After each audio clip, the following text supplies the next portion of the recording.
Welcome to today's rant. Got a lot of good stuff to talk about today, and really encouraging things. I got awakened at 1:30 in the morning by the Lord, and He downloaded on me about some things, and I want to share them with you. And I'd like to start with thanking my friends up in Carlisle, Pennsylvania this weekend. It was a great time up there at the U.S. Army War College. Spoke at a conference up there. Quite a group of people. I really enjoyed being with them. And one of my favorite people, Nigel Big Pond, was there. Represents all tribes. DC, it's a gathering of all the Native American tribes are becoming unified under this one purpose. And I think 300 and some different tribes are going to be represented there at this gathering November the 9th that we'll be talking to you more about. Always great to be with him. But also Mel Tyree, just a great missionary, great evangelist, wrote one of the really exciting and encouraging books in the 1970s called Like a Mighty Wind. Just a wonderful guy. I love being with him. He was up there, many other old and new friends, and just thoroughly enjoyed it. So encouraged. They wanted to meet there on the what was called the Carlisle Barracks and at the Army War College, for some prophetic purposes. And anyway, I don't have time to get into all those right now, but it was just so encouraging to see so many so zealous for the Lord, and to meet there in that historic place. But also, I want to give you a little prophetic sports. Okay, and because you've heard me talk, and I tried to share a biblical perspective. I'm not trying to please people. I couldn't do what I'm called to do if I was just trying to use it to make friends. I'm just trying to speak the truth. Therefore, I often aggravate a lot of people, and that's part of my calling. Not that I intentionally do that, but it just will. And, a lot of people from the emerging generation feel like I have no hope for their generation. And I'm just sharing with them the biblical perspective, all the biblical prophecies about the last generation, which none of them are encouraging. Now, they're hidden prophecies. But the last generation, Paul the Apostle addressed them in 2 Thessalonians, said they would only want to have their ears tickled, could only gather to themselves teachers in agreement with what they wanted to believe. They weren't lovers of the truth. They just wanted things that made them, to hear things that made them feel good. And I've never, we had problems with our generation too, no question about it. The baby boomers, we went nuts in the 60s and 70s, every bit as nuts in some ways as this generation, but in some ways this one's gone to a whole new level of needing safe spaces and totally incapable of hearing things that they don't agree with, or that doesn't fit with what they want to believe. It's remarkable, but anyway, I think, I've never called myself a prophet. I don't think I've ever done that. I've never heard anyone say they ever heard me say it, but I get called that a lot. And I do see things, and I seek to see things because I seek understanding, and I'm always looking for God's perspective in His revelation on things. And He does tend to speak, as we see throughout the scriptures, dreams, visions, and prophecy. And we're told in the last days, these are going to increase. But I'm looking for signs that point to what God is doing, what God is saying. And I think, along with the fact that, yeah, there are a lot of biblical prophecies that don't have much good to say about the last generation, I think there's some prophetic things happening that show in the midst of it, there is a whole new breed that is going to emerge that is of a very different spirit. And I'm just saying, I'm going to give you a perspective from sports, okay? Now, I love golf. I was, I think, directed by the Lord to play golf because I needed it. I needed something that I could relax at. I tend to be a workaholic.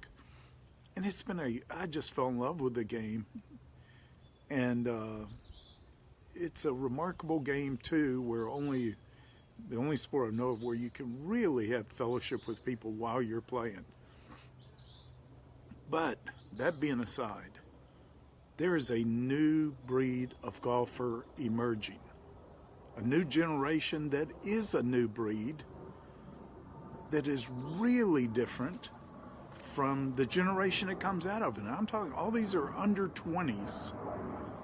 Some of the hallmarks of them are their humility, their class, their dignity, their character.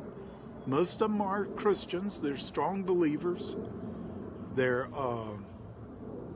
It's an amazing new group of golfers. And now, we've had some really great people in that sport that have kind of been the ambassadors of the sport. But these are all like under 20, and they are of a total different spirit, it seems, than even their generation as a whole.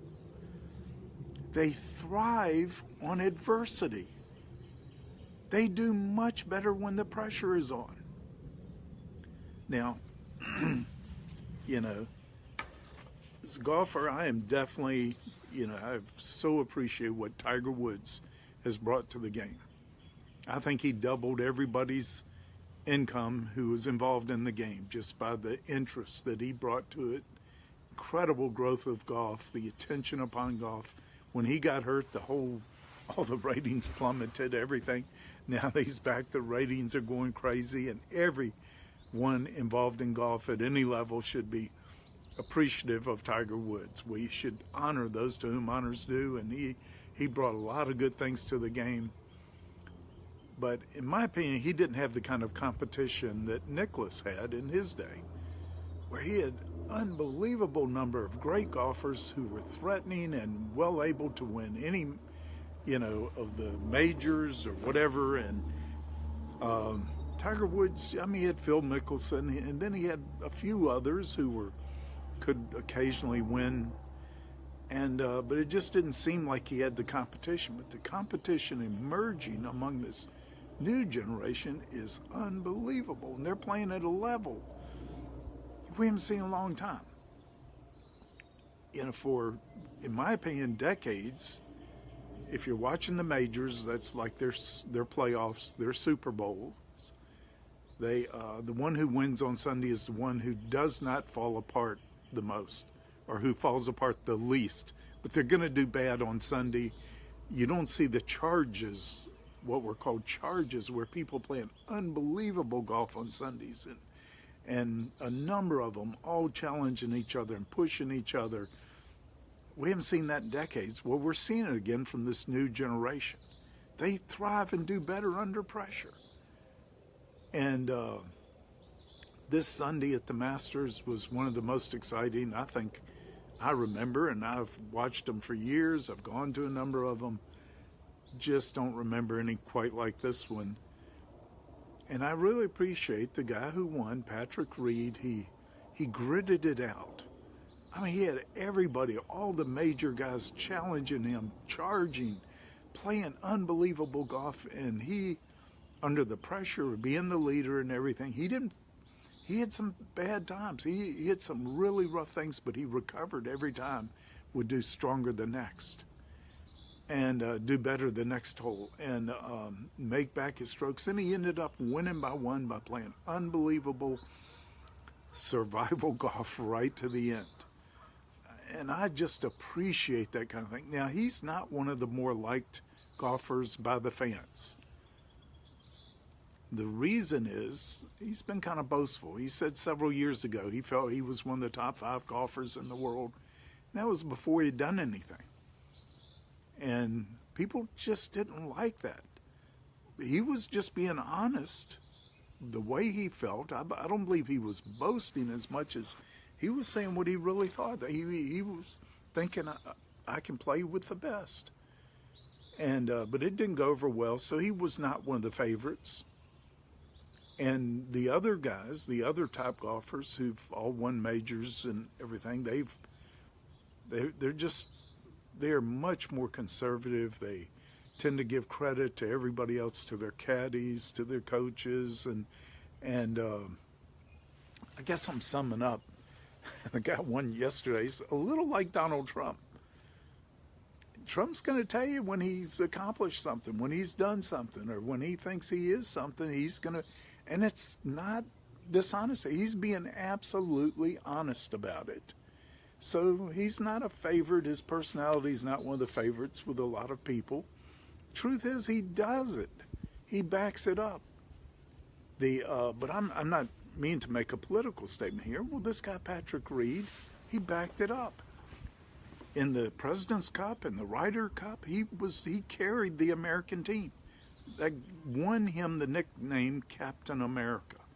Playing for his country, he went over the top.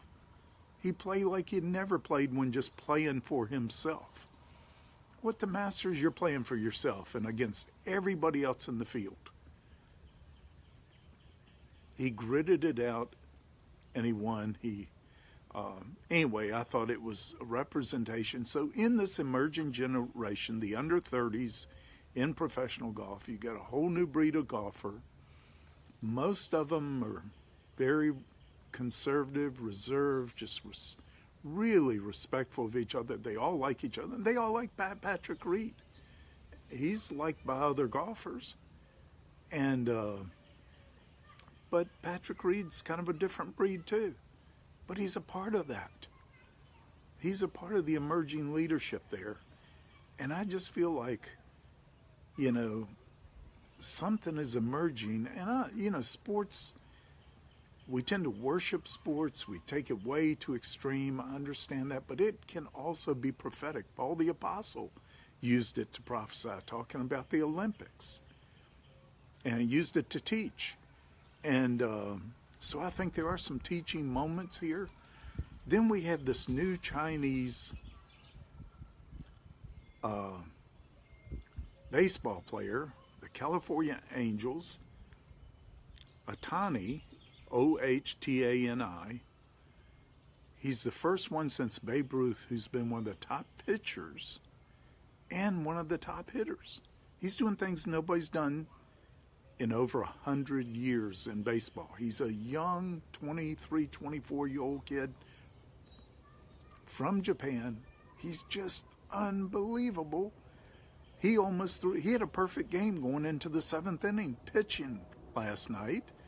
His first time up in a home game as a batter, he's a batter. He's a pitcher who bats, and he loves to bat. Matter of fact, he would only sign with a team that would let him bat and pitch. And not just bat when he's pitching, but he's in the game. When he's not pitching, he's in the game. He's playing the game. And he's one of their best hitters. He had 3 home runs in a row, 3 home runs over 3 games in a row. His first time up, batting at home, he hit a home run, 3-run homer, won the game. He's just incredible. He's also like the nicest guy in the world. The other players love this kid. They mess with him as all teams do. You're always watching for practical jokes and all. That just means they appreciate you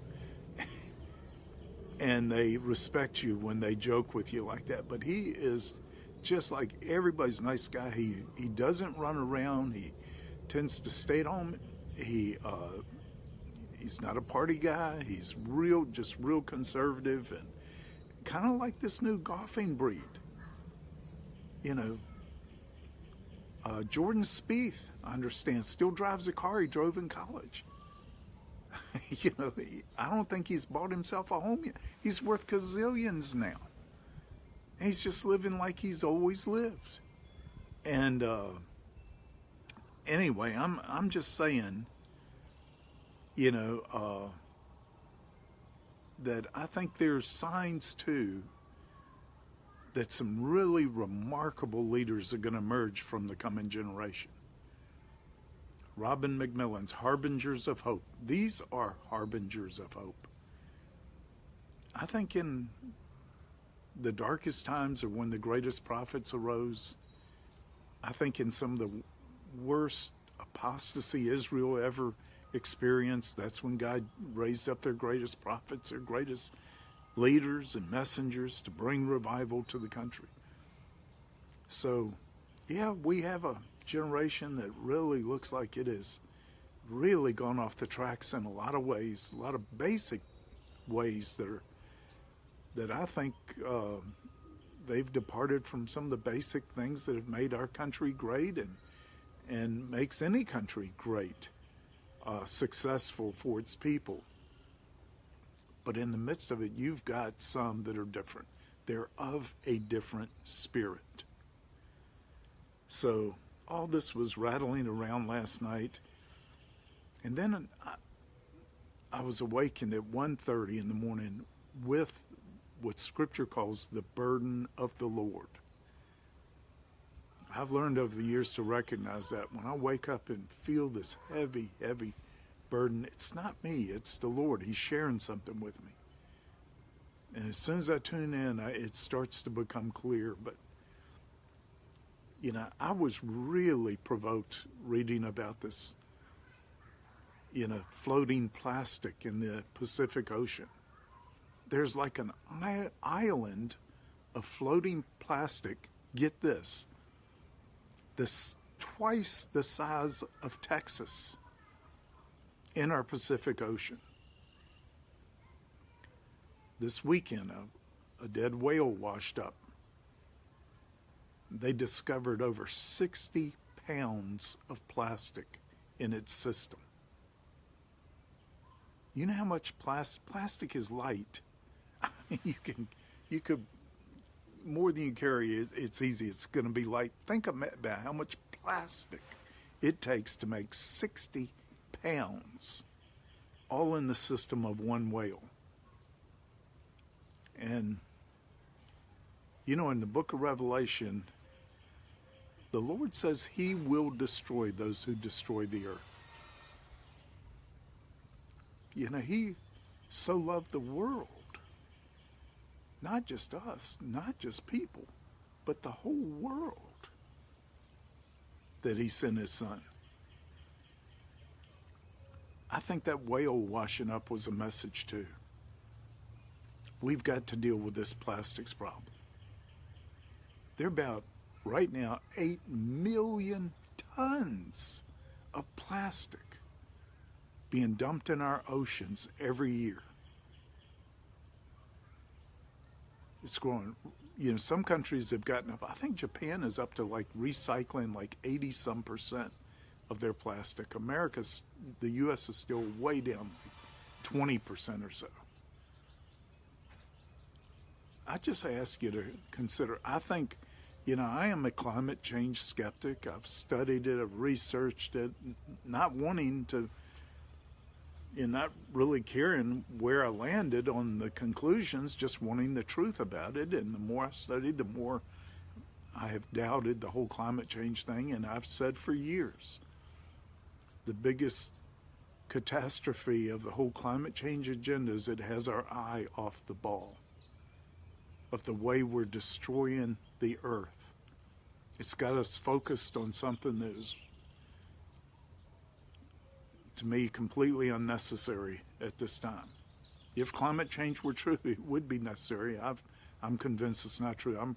I'm convinced there's much more of a political agenda than it is a scientific fact. I have a lot of evidence to back that up. But we're still destroying the earth. And we've got to care for God's creation.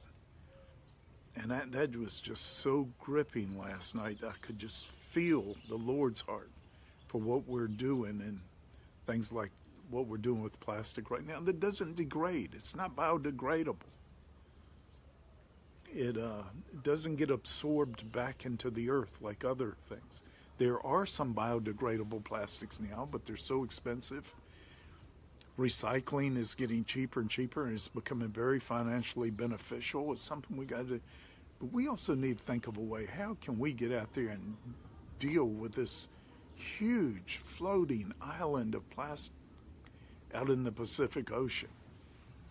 And it's something we do have to deal with. And I appreciate, I know Scott Pruitt, who's the head of I don't know him real well, but we've met, we've been on councils together, and he's head of our EPA now. And I know he's under fire from all kinds of directions now, because he has really gone after the draconian, laws and codes and everything else imposed on people through the EPA that were really illegal, unconstitutional in many cases, and this unnecessary regulation doesn't help clean up the earth at all. It just draws a bigger, to me, confrontation with the rest of the country in many ways. It takes 10 years to get permits to build a road now. 10 years. And, it's just bizarre. It's crazy. These things need to be fixed. I appreciate the way Scott's been doing it, but I know Scott is also loves the environment. And we all do. And more important, God does. It's a gift he gave to us. One of the most incredible gifts. God loves us so much that he would give us such a wonderful place to live on. And the very first command he gave to man was take care of this garden. Be good stewards of this garden. And I think we've got to take that up again too. He does love the earth. He's coming to restore the earth. And guess what? It says he's going to dwell on the earth among men. We're going to be his dwelling place. So just consider these things, please. And I just, when I woke up this morning, I read. First thing I do is try to read the scriptures. I read Psalms. I go through the Psalms in the New Testament, the Old Testament, and all. But then my reading today was Psalm 29. 29:3 says, "The voice of the Lord is on the waters." And I think it's a voice where he's crying out to us, please do something about this. He said he would destroy those who destroyed the earth. Let's take that to heart and determine we're going to take care of this incredible gift that God has given to us. How can we be pro-life and not be pro-all life? We're the stewards here. Thank you for listening to today's Rant.